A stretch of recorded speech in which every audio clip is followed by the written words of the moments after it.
राधे राधे, हरे कृष्णा। कैसे हो आप सभी लोग? आशा करती हूँ आप सभी परम मंगल में होगे, स्वस्थ होगे, अच्छे होगे। सर्वप्रथम आप सभी को एकादशी की अनंत और अनंत शुभकामनाएं। और एकादशी से एक दिन पहले दसवीं तिथि होती है और आप लोग बड़े कंफ्यूज होते हैं। दसवीं तिथि पे लहसुन प्याज खा सकते हैं, दसवीं तिथि पे सूर्यास्त के बाद भोजन कर सकते हैं, दसवीं तिथि पे कितने बजे तक भोजन कर सकते हैं, दसवीं तिथि का नियम का पालन क्या 12 बजे के बाद किया जाता है या 12 बजे से पहले दसवीं तिथि के नियम के पालन होते, मतलब रात को 12 बजे से पहले दसवीं तिथि पे क्या खाना चाहिए, दसवीं तिथि पे क्या नहीं खाना चाहिए, दसवीं तिथि पे किन किन नियमों का पालन करना चाहिए कि हमें एकादशी के व्रत रखने का संपूर्ण फल प्राप्त हो। आप लोग भली बातें जानते हैं कि एकादशी जो होती है वो व्रतों का राजा बोली जाती है और एकादशी का जो व्रत होता है वो एक दिन का नहीं त्रिदिवसीय व्रत की श्रेणी में आता है। अर्थात दसवीं तिथि से ही एकादशी तिथि के जो व्रत के नियम होते हैं वो पालन करने होते हैं। दसवीं तिथि को व्रत के नियम पालन कीजिए, एकादशी पे व्रत रखिए और द्वादशी तिथि पे भी व्रत के नियम पालन होते हैं। उसके बाद ही आपको एकादशी का संपूर्ण फल प्राप्त होता है।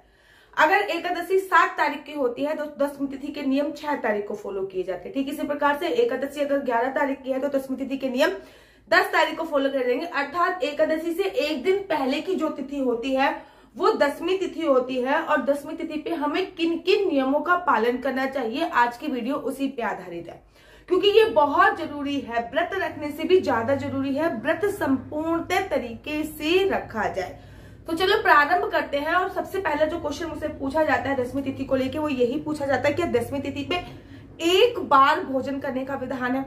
देखिए, दसवीं तिथि पे सूर्य अस्त के बाद भोजन नहीं करने का विधान है। पूरे दिन आप कुछ भी खाइए लेकिन दसवीं तिथि पे सूर्य अस्त के बाद भोजन नहीं करना चाहिए। ऐसा शास्त्रों में वर्णन है कि जब सूर्य उदय हुआ तो उसके बाद आपने सब कुछ खा लिया, लेकिन दसवीं तिथि पे सूर्य अस्त के बाद भोजन नहीं किया जाता। ये भी बताऊंगी कि अगर ऑफिस से आने में लेट हो जाए या फिर आप ब्रेस्ट फीडिंग मदर हो, इफ यू आर प्रेग्नेंट, तो आप कैसे कैसे कर सकते हो ये भी मैं आप लोगों को अभी कुछ देर के बाद बताऊंगी। पहले मैं आपको किन किन नियमों का पालन करना चाहिए वो बता दूं। दसवीं तिथि पे क्या क्या नहीं खाना चाहिए। दसवीं तिथि पे मूली नहीं खानी चाहिए, लहसुन प्याज तो कोई सी भी तिथि पे नहीं खानी चाहिए, लेकिन अगर आपके घर पे लहसुन प्याज बनती भी है तो दसवीं तिथि पर इनफैक्ट लहसुन प्याज मांस मदिरा का सेवन बिल्कुल भी नहीं करना चाहिए। दसवीं तिथि पे चावल खाना निषेध होता है, दसवीं तिथि पे मूली खाना निषेध होता है, दसवीं तिथि पे मसूर की दाल खाना निषेध होता है, दसवीं तिथि पे मशरूम खाना निषेध होता है और दसवीं तिथि पे शहद खाना निषेध होता है। तो ये कुछ चीजें हैं जो मैंने आपको बताई, कृपया करके नोट कर लीजिए। ये चीजें नहीं खानी। सब्जियों में केवल आपको मूली का त्याग अवश्य करना है, मूली और बैगन, ये दोनों चीजें आपको नहीं खाने। कहते हैं दसवीं तिथि पे बैगन खाने पे वंश का नाश होता है, दसवीं तिथि पे शहद नहीं खाना चाहिए, दसवीं तिथि पे मूली नहीं खानी चाहिए और दसवीं तिथि पे आपको चावल का भी सेवन नहीं करना चाहिए, क्योंकि चावल को डाइजेस्ट होने में 8 घंटे लगते हैं। और हाँ, जब हम एकादशी का व्रत प्रारंभ कर रहे हैं तो ये मेक श्योर कि हमारे पेट में अन्न का एक दाना भी ना हो, अर्थात चावल का एक भी दाना ना हो। मसूर की दाल नहीं खानी चाहिए, क्योंकि मसूर की दाल आप लोगों को वो स्टोरी तो पता ही है ना, जब भगवान ने राक्षस का वध किया था, राहु केतु नामक राक्षस का वध किया था, तो उसकी हड्डी यहाँ पे गिरी थी।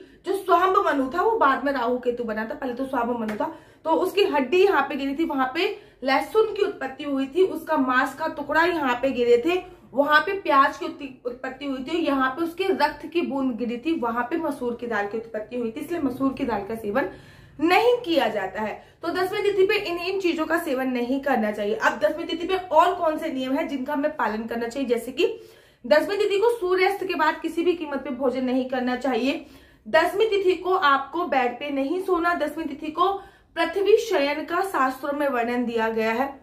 दसवीं तिथि को आपको, अगर आप एकादशी पे बाल नहीं धोते हो तो दसवीं तिथि को आपको हेयर वॉश अवश्य कर लेना चाहिए।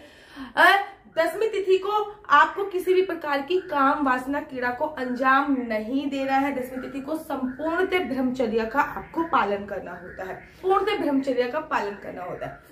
दसवीं तिथि को जब आप बिस्तर पे सो रहे हो तो मेक श्योर कि आप जो बेडशीट वगैरह है जिसमें किसी भी प्रकार के आपने पहले खलन क्रिया करी है उसका उपयोग ना करके एकदम साफ सुथरी बेडशीट बिछा के उस पे आपको सोना चाहिए। दसवीं तिथि को वो कपड़े नहीं पहनने चाहिए जो अनादर दिन में पहनता था, धुले हुए पहनने से, नए कपड़े नहीं, धुले हुए कपड़े पहनकर ही आपको सोना चाहिए, ताकि आपके विचारों में भी सकारात्मकता आए, नकारात्मकता ना आए।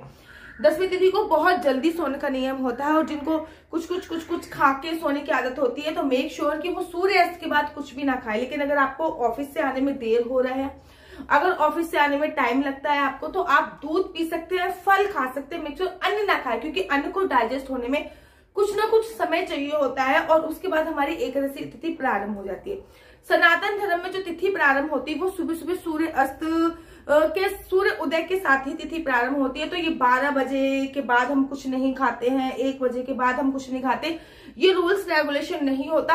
अगर आप हिंदू धर्म के अकॉर्डिंग व्रत रख रहे हो तो आपको टाइम टेबल भी हिंदू धर्म के अकॉर्डिंग ही फॉलो करना होता है। आशा करती हूँ आपको ये सारी जानकारी कंप्लीटली मिल गई होगी। अगर आपको मेरी वीडियो अच्छी लगती है तो आप अपना यूट्यूब चैनल हरि बोल को लाइक शेयर सब्सक्राइब करना बिल्कुल भी मत भूलिए। तब तक के लिए मुझे दीजिए इजाजत। राधे राधे, हरे कृष्णा, हरि बोल।